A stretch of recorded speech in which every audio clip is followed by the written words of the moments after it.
মাসের মধ্যে আবার সম্মানিত জিলহজ মাস, এটা আছে ইবনে মাজার 3931 নম্বর হাদিস।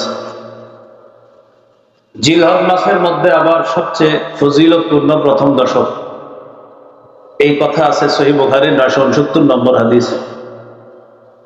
10ই জিলহজ 10 দিনের মধ্যে সবচেয়ে বেশি সম্মানিত, এই কথা আছে ইবনে মাজার 3931 নম্বর হাদিস। এই হলো সংক্ষেপে।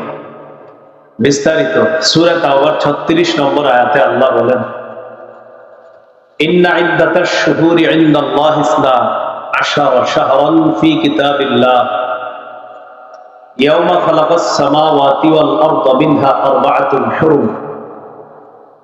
আসমান জমিন আল্লাহ যেদিন সৃষ্টি করেছেন সেদিন থেকে আল্লাহর বিধান মতে আল্লাহর কাছে মাস সমূহের গণনা 12টি। মিনহা আরবাআতুন হুরুম, এই 12 মাসের মধ্যে 4 মাস সম্মানিত। কোন 4 মাস সম্মানিত এটা কোরআনের আয়াতে স্পষ্ট ভাবে নাই। এই কথা আছে কোরআনের প্রধান ব্যাখ্যা হাদিসে, সহিহ বুখারীর 4662 নম্বর হাদিস। রাসূলুল্লাহ সাল্লাল্লাহু আলাইহি সাল্লাম বলেন, ইন্নাজ জামানা ক্বাদ ইসতাদারা কাহাইয়াতিহি ইয়াওমা খালাকাল্লাহুস সামাওয়াতি ওয়াল আরদ।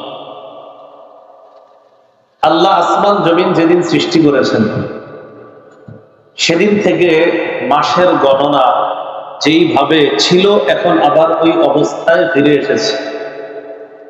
এটা দ্বারা কি উদ্দেশ্য? আরবের লোকেরা নিজেদের মন মতো মাস বানায় ফেলত, মানে মাসের গণনা নিজেদের মন মতো করত, এদের মন মতো মাসরে কমাইতো বাড়াইতো। নবী ঘোষণা করলেন এই জাতীয় মন মতো কাজ চলবে না। আসমান জমিন যেদিন সৃষ্টি করেছেন আল্লাহ সেদিন থেকে মাসের গণনা যেমন ওই অবস্থা আবার ফিরে এসেছে, এটাই গণতে হবে, এইভাবেই গণনা, এটাই আল্লাহর বিধান। এরপর নবী বলেন, as-sanatu 12 শাহরা, বছর হয় 12 মাসে। মিনহা আরবাআতুন হুরুম, এই 12 মাসের মধ্যে 4 মাস সম্মানিত। সালাসুন মুতাওয়ালিয়াত, 4 মাসের মধ্যে 3টি মাস ধারাবাহিক। ধারাবাহিক 3টি মাস হলো যুলকাদা, যুলহিজ্জা ওয়াল মুহররম। জিলকাদ, জিলহজ, মুহররম, দেখবেন এই 3টা মাস ধারাবাহিক। আমরা বর্তমানে জিলহজ মাসে আসছি, আগের মাসটা হলো জিলকাদ, পরের মাসটা হবে মুহররম, তাহলে ধারাবাহিক 3টা। চতুর্থ সম্মানিত মাস হলো রজব মুদর আল্লাতী বাইনা জুমাদা ওয়া শাবান। জুমাদাল আখিরা এবং শাবান, এই 2 মাসের মাঝে একটা মাস আছে, এটার নাম রজব মাস। এই হলো সম্মানিত 4 মাস। বুঝে থাকলে সবাই বলেন, আল্লাহর বিধান মতে মাস কয়টি? 12 মাসের মধ্যে সম্মানিত কয় মাস? 4 মাসের নাম কি কোরআনে বলে দেওয়া হয়েছে? 4 মাসের নাম কোথায় আছে? হাদিস। কোন 4 মাস? জিলকাদ, জিলহজ, মুহররম, রজব। এই 4 মাস সম্মানিত। এই সম্মানিত 4 মাসের মধ্যে আবার বেশি সম্মানিত জিলহজ মাস। সুবহানাল্লাহ। এই কথা কোথায়? ইবনে মাজাহ 3931 নম্বর হাদিস।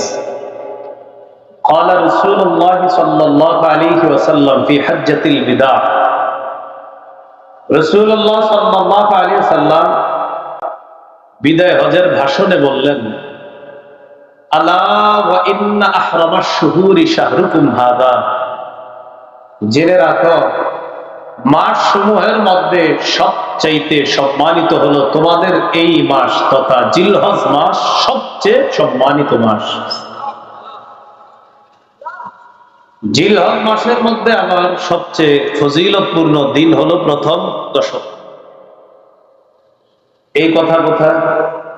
সহিহ বুখারীর 969 নম্বর হাদিস। 969 কত হয়? 969। 2 পাশে 2টা 9, মাঝে একটা 6, 969, 969।